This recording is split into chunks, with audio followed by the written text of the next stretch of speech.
Olá, seja muito bem-vindo ao canal Betel Serra. Eu sou Marcelo e nós vamos falar, dando continuidade mais uma vez ao nosso estudo do livro de Atos, Entendendo a Bíblia. Vamos lá? Vamos fazer a leitura do livro de Atos, capítulo 23. Atos 23 diz assim: Paulo, fixando os olhos no Sinédrio, disse: Meus irmãos, tenho cumprido o meu dever para com Deus com toda a boa consciência até o dia de hoje. Diante disso, o sumo sacerdote Ananias deu ordens aos que estavam perto de Paulo para que lhe batessem na boca. Então Paulo disse: Deus te ferirá a parede branqueada. Estás aí sentado para me julgar conforme a lei, mas contra a lei me mandas ferir? Os que estavam perto de Paulo disseram: Você ousa insultar o sumo sacerdote de Deus? Paulo respondeu: Irmãos, eu não sabia que ele era o sumo sacerdote, pois está escrito: não fale mal da autoridade do seu povo. Então Paulo, sabendo que alguns deles eram saduceus e outros fariseus, bradou no Sinédrio: Irmãos, sou fariseu, filho de fariseus. Estou sendo julgado por causa da minha esperança na ressurreição dos mortos. Dizendo isso, surgiu uma violenta discussão entre os fariseus e os saduceus, e a assembleia ficou dividida. Os saduceus dizem que não há ressurreição, nem anjos, nem espíritos, mas os fariseus admitem todas essas coisas. Houve um grande alvoroço, e alguns dos mestres da lei que eram fariseus se levantaram e começaram a discutir intensamente, dizendo: Não encontramos nada de errado nesse homem. Quem sabe se algum espírito ou anjo falou com ele? A discussão tornou-se tão violenta que o comandante teve medo que Paulo fosse despedaçado por eles. Então ordenou que as tropas descessem e o retirassem à força do meio deles, levando-o para a fortaleza. Na noite seguinte, o Senhor, pondo-se ao lado dele, disse: Coragem, assim como você testemunhou a meu respeito em Jerusalém, deverá testemunhar também em Roma. Na semana seguinte, os judeus tramaram uma conspiração e juraram solenemente que não comeriam nem beberiam enquanto não matassem Paulo. Mais de 40 homens estavam envolvidos nessa conspiração. E dirigindo-se aos chefes dos sacerdotes e aos líderes dos judeus, disseram: Juramos solenemente, sob maldição, que não comeremos nada enquanto não matarmos Paulo. Agora, portanto, vocês e o Sinédrio peçam ao comandante que o faça comparecer diante de vocês com o pretexto de obter informações mais exatas sobre esse caso. Estaremos prontos para matá-lo antes que ele chegue aqui. Entretanto, o sobrinho de Paulo, filho de sua irmã, teve conhecimento dessa conspiração. Foi à fortaleza e contou tudo a Paulo, que, chamando um dos centuriões, disse: Leve esse rapaz ao comandante, ele tem algo para lhes dizer. Assim, ele levou-o ao comandante. Então disse o centurião: Paulo, prisioneiro, chamou-me aqui e pediu-me que te trouxesse esse rapaz, pois ele tem algo para te falar. O comandante tomou o rapaz pela mão, levou à parte e perguntou: O que você tem a dizer? E ele respondeu: Os judeus planejaram pedir-te que apresentes Paulo ao Sinédrio amanhã, sob o pretexto de buscar informações mais exatas a respeito dele. Não te deixes convencer, pois mais de 40 deles estão preparando uma emboscada para Paulo. Eles juraram solenemente não comer nem beber enquanto não o matarem. Estão preparados agora, esperando que prometas atender-lhes o pedido. O comandante despediu o rapaz e recomendou-lhe: Não diga a ninguém que você me contou isso. Então ele chamou 2 dos seus centuriões e ordenou-lhes: Prepare um destacamento de 200 soldados, 70 cavaleiros, 200 lanceiros, a fim de irem a Cesareia essa noite, às 9 horas da noite. Providenciem montarias para Paulo e levem-no em segurança ao governador Félix. O comandante escreveu uma carta nesses termos: Cláudio Lísias, ao excelentíssimo governador Félix, saudações. Este homem foi preso pelos judeus que estavam prestes a matá-lo quando eu, chegando com minhas tropas, o resgatei, pois soube que ele era cidadão romano. Querendo saber por que o estavam acusando, levei-o ao sinédrio deles. Descobri que ele estava sendo acusado por questões acerca da lei deles, mas não havia contra ele nenhuma acusação que merecesse morte ou prisão. Quando fui informado de que estava sendo preparada uma cilada contra ele, enviei-o imediatamente a Vossa Excelência. Também ordenei que seus acusadores apresentassem a Vossa Excelência aquilo que tem contra eles. Os soldados, cumprindo seu dever, levaram Paulo durante a noite e chegaram a Antipátride. No dia seguinte, deixaram a cavalaria, prosseguiram com ele e voltaram para a fortaleza. Quando a cavalaria chegou a Cesareia, deu a carta ao governador e lhe entregou Paulo. O governador leu a carta e perguntou de que província era ele, informando de que era da Cilícia. E disse: ouvirei seu caso quando seus acusadores chegarem aqui. Então ordenou que Paulo fosse mantido sob custódia no palácio de Herodes. Esse é o texto do capítulo 23 de Atos, que dá continuidade, aos episódios que nós estamos acompanhando desde o capítulo 21, o retorno de Paulo a Jerusalém, quando ele foi acusado no meio de um alvoroço causado pelos judeus da Ásia no templo e levado primeiro diante do sinédrio, aliás, primeiro diante da guarda romana instaurada na fortaleza naquele local, depois perante o sinédrio. E na última aula nós vimos como esse processo ele foi feito de forma arbitrária. Os judeus que alvoroçavam-se contra Paulo no templo, no capítulo 22, eles violaram o padrão, o processo normal de um julgamento dentro do contexto do Império Romano. E aí a intervenção desse comandante da guarda de Jerusalém acabou sendo o canal, o meio de livramento de Paulo das mãos dos judeus de Jerusalém. Nós vimos na última aula que uma questão muito importante desse livramento diz respeito à segurança do próprio Paulo, que já havia sofrido de violência em algumas ocasiões antes de chegar a Jerusalém e agora ainda mais. Então, ao invés de temer pela própria vida, o que nós havíamos visto foi Deus providenciando circunstâncias e meios para que os propósitos dele se cumprissem na vida de Paulo, de forma que o próprio Paulo fosse preservado. Havia um propósito maior de Deus nesses episódios que nós estamos acompanhando agora. E daqui a pouco a gente vai falar dele melhor. Certo? Nós vimos Paulo ser levado então à fortaleza da capitania em Jerusalém, e esse capitão da guarda ele se dispõe a preservar a vida de Paulo a partir do momento que ele reconheceu Paulo como cidadão romano. Nós vimos isso no capítulo passado, na aula passada. E aí, a partir de agora, o que nós vemos? Essa guarda romana, direcionada por esse comandante, tentando fazer com que o viés correto do julgamento seja tomado. Certo? A gente tinha falado disso também já. O que acontece?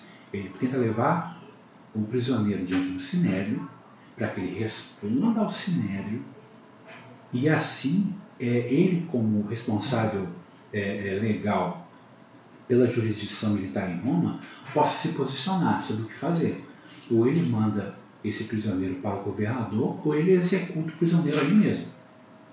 O que esse comandante fez então? Para evitar um problema político maior, porque ele sabia que executar um prisioneiro romano longe da jurisdição do governador ou do procônsul da região seria um crime passivo de morte dentro da estrutura romana.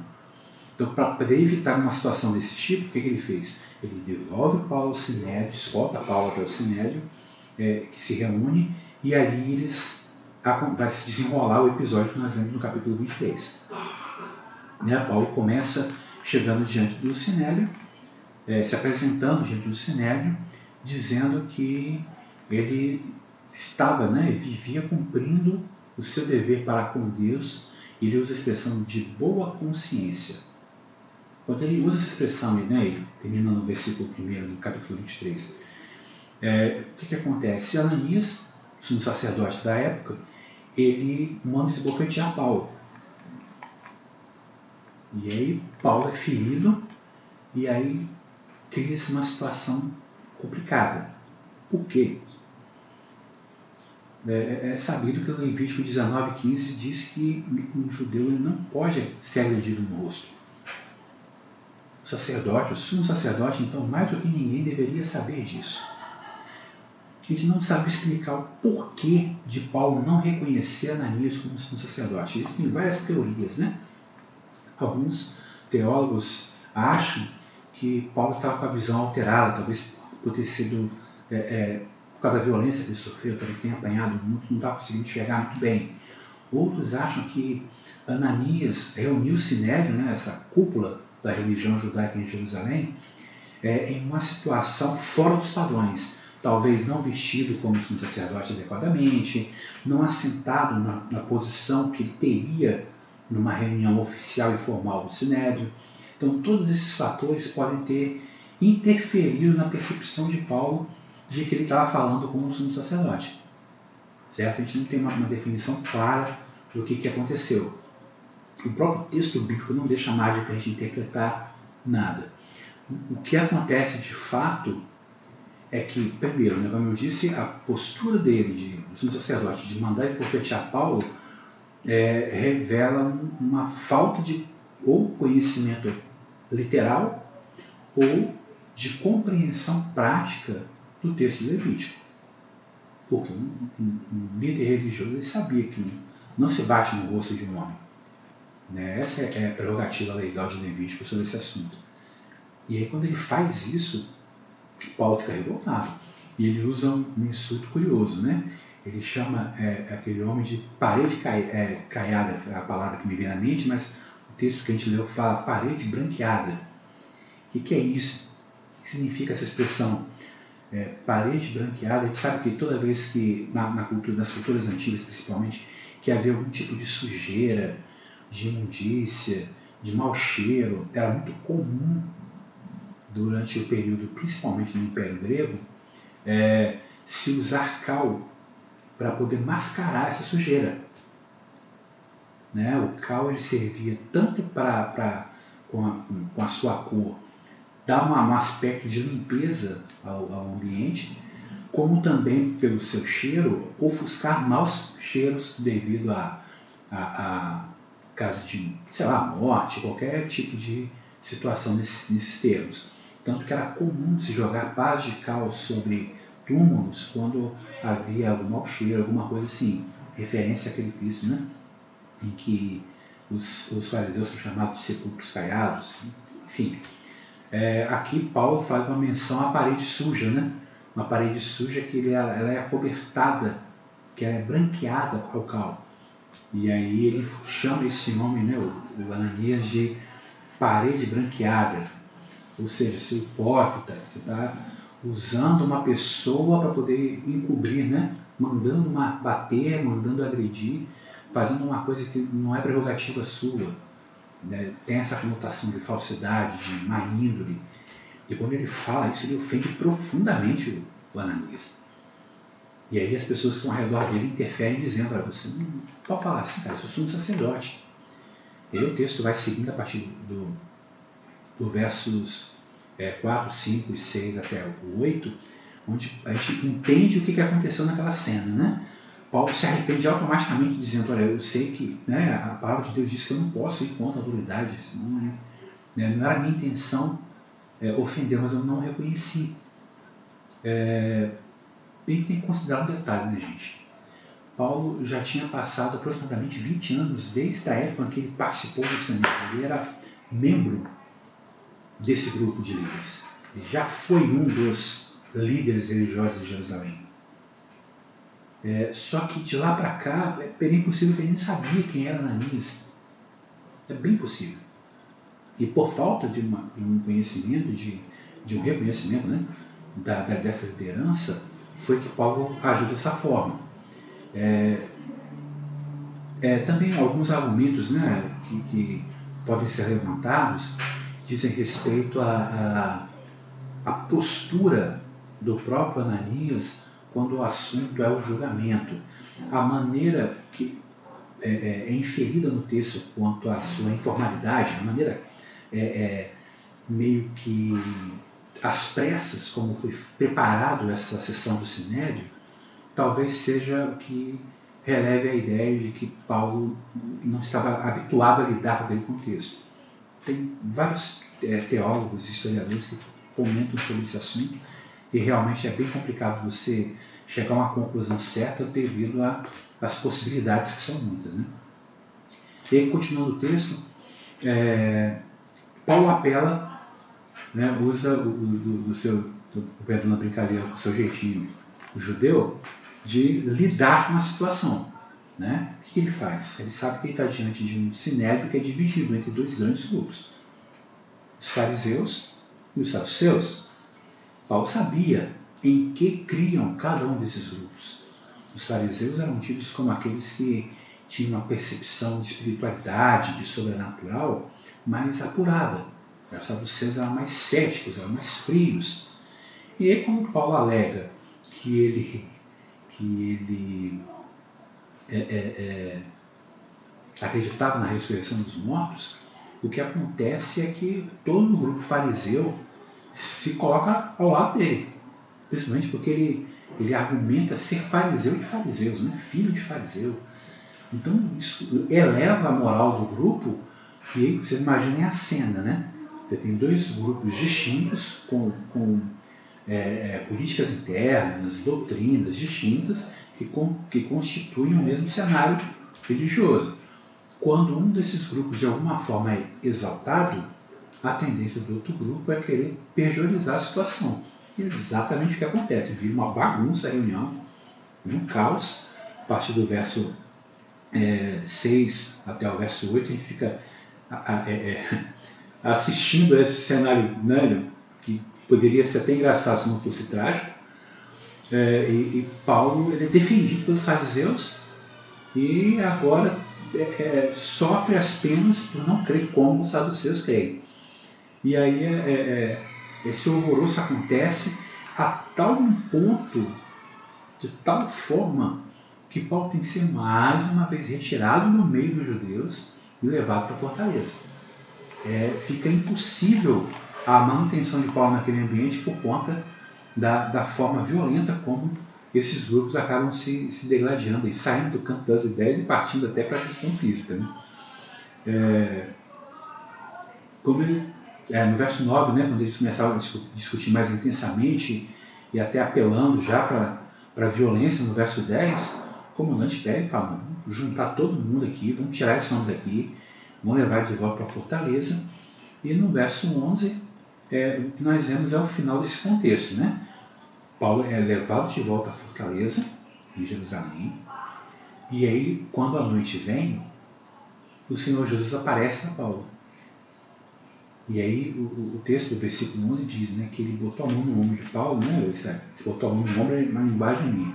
Ele se colocou ao lado de Paulo, é o texto, e eu usei essa expressão porque em diversas situações, dentro do contexto do ambiente da cultura judaica, é muito notável nós percebermos que quando as pessoas procuram umas às outras à noite, né, um líder procura um outro, um mestre procura um discípulo, um rabi é interpelado por alguém que tem uma posição social diferenciada. Esses encontros noturnos, eles têm duas conotações importantes. Né? Primeira, denota uma ideia de urgência, porque não é hábito entre os judeus fazer reuniões noturnas. Segundo, denota uma ideia de intimidade.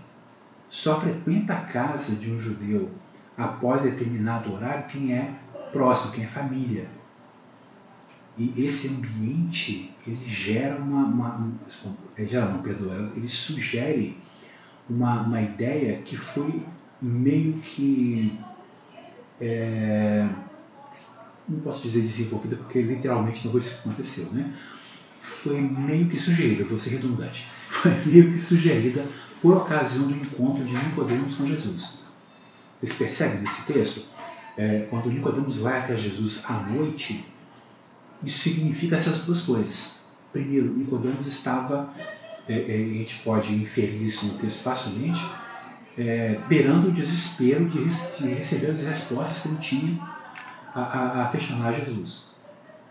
Então, era uma necessidade muito urgente. Segundo, Nicodemos já acompanhava Jesus, já sabia quem era Jesus. A ideia do encontro noturno sugere que possivelmente ele já sabia o que se passava na mente de Jesus. O que ele precisava era de uma resposta para acalmar o seu coração na sua urgência. Vocês entendem o que eu estou dizendo? Não é uma pressa para uma resposta lógica, é uma pressa para um anseio na alma. Esse mesmo quadro que nós pintamos aqui no encontro de Nicodemos com Jesus me parece ser um paralelo ao encontro de Jesus agora com Paulo. Paulo, se subentende da mesma forma, que estava agoniado, estava angustiado, preocupado, primeiro com a sua própria segurança, segundo com a segurança daqueles que estavam com ele. E aí, nessa angústia, nessa ansiedade, sem saber o que aconteceria, Jesus vem com a resposta para isso, urgentemente e intimamente. Ou seja, à noite, uma reunião noturna, urgentemente e intimamente. Olha que coisa interessante. Continuando. Jesus se aproxima de Paulo e toca, eu botei esse ele toca um por minha conta, gente, me ajuda aí. Para eu notar um pouco mais de intimidade, porque essa cena me parece tão clara, gente. Me soa tão nítida, né?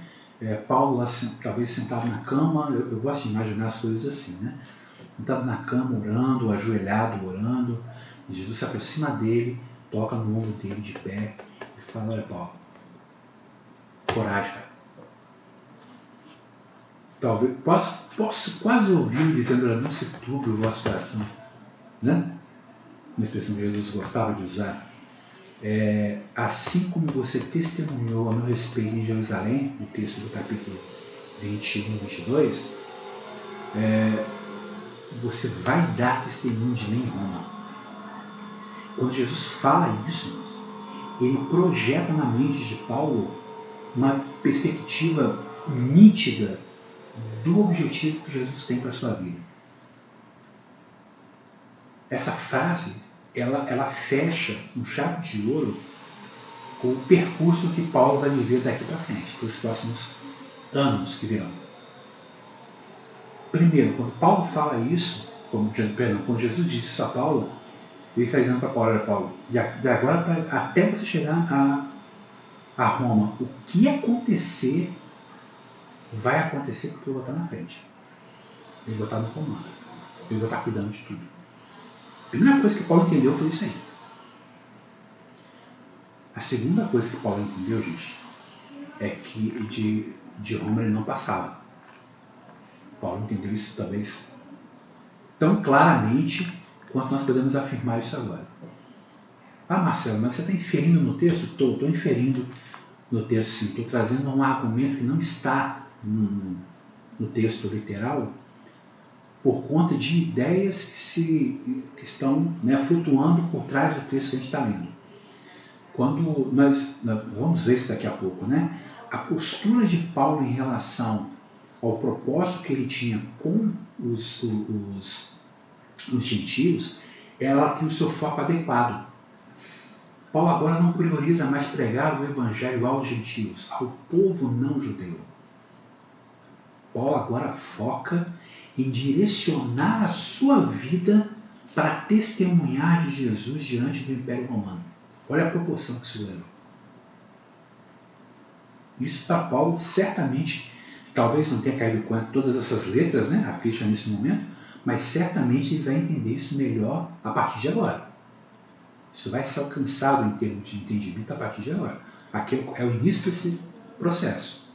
E segundo, Paulo entende que o propósito que Deus tem para ele vai se cumprir inexoravelmente. É inevitável que Paulo vá a Roma, porque essa é a vontade de Jesus para ele. Muito legal isso, né? Muito claro isso fica, mesmo não sendo apresentado no texto. Na verdade, essa clareza vem quando nós entendemos o restante do conteúdo do livro de Atos e, paralelo a isso, lemos as suas cartas, né? Que seria um estudo mais aprofundado, mas num outro contexto, né? De repente, numa outra etapa do entendimento da Bíblia. Quando nós lemos as epístolas de Paulo, essa perspectiva fica muito clara. Que ele já acolheu isso muito de cima. Primeiro, eu vou sair de Jerusalém e vou para Roma, porque o Senhor vai estar comigo, só quer que eu faça isso. E segundo, eu vou para Roma e de lá não volto mais. Simples assim. Continuando aqui. Na manhã seguinte, os judeus tramaram e conspiraram matar Paulo. O que falar dessa conspiração, gente? Eu não me lembro, pode ser que tenha, se você descobrir aí na Bíblia em algum lugar, bota aí nos comentários depois. Eu não me lembro de uma ocasião como essa, onde homens se comprometem, votam, né, fazem um voto entre si e jejuam para matar alguém. Sou insano, não sou? Pois é, bem-vindo à estrutura religiosa no contexto de Paulo. Pessoas que deveriam estar servindo a Deus estão jejuando para conspirar contra a vida de um homem. Olha que loucura. Olha que ponto chegamos.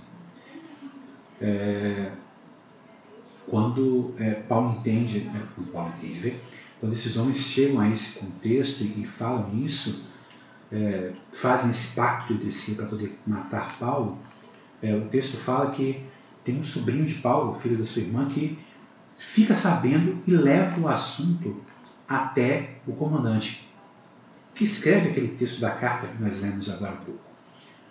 Esse texto da carta é um procedimento padrão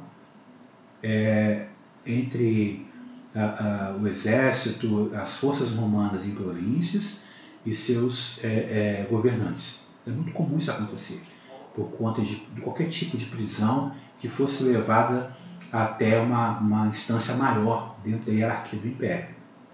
Então o que o comandante faz é sistematicamente levar esse argumento até Félix, que era o governador da província. O que falar de Félix? Antônio Félix, ou Félix Antônio, não tenho uma noção clara de como é que era o nome dele, mas tinha as duas palavras, era um camarada bem complicado. Bem complicado. Félix ele tinha sido escravo na Tácia e Félix acabou, graças ao favor do seu irmão, que era muito amigo do Império Romano, sendo liberto e alcançando graus de poder dentro da hierarquia do Império.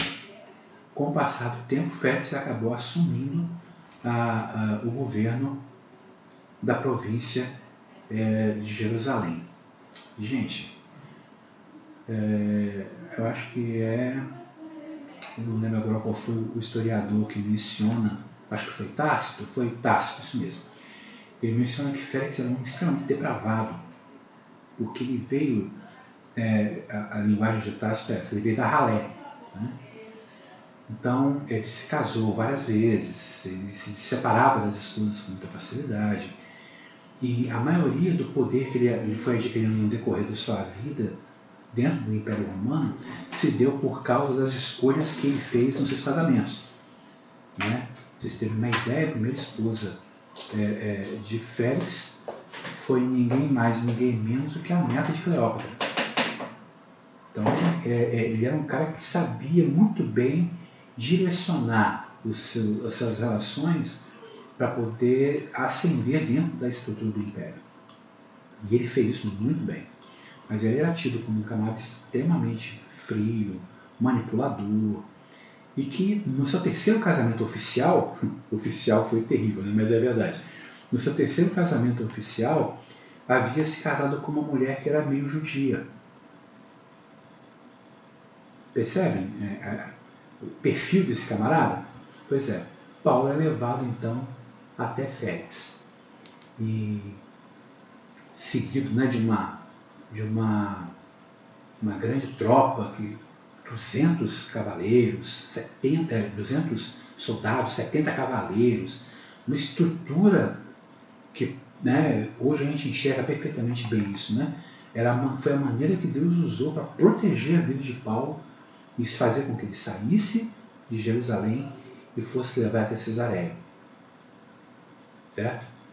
E agora, diante de Félix, Paulo vai ser colocado à prova mais uma vez. Mas isso é assunto para a nossa próxima aula. Então, a partir da semana que vem, a gente vai ver o restante desse texto do livro de Atos. Tá bom, gente? Muito obrigado por essa oportunidade de estar com vocês. Comentem aqui nos comentários, mandem mensagem para a gente. E o que a gente puder fazer para poder clarear e ajudar, pode contar conosco. Muito obrigado pela participação de vocês. Um abraço. Fique com Deus.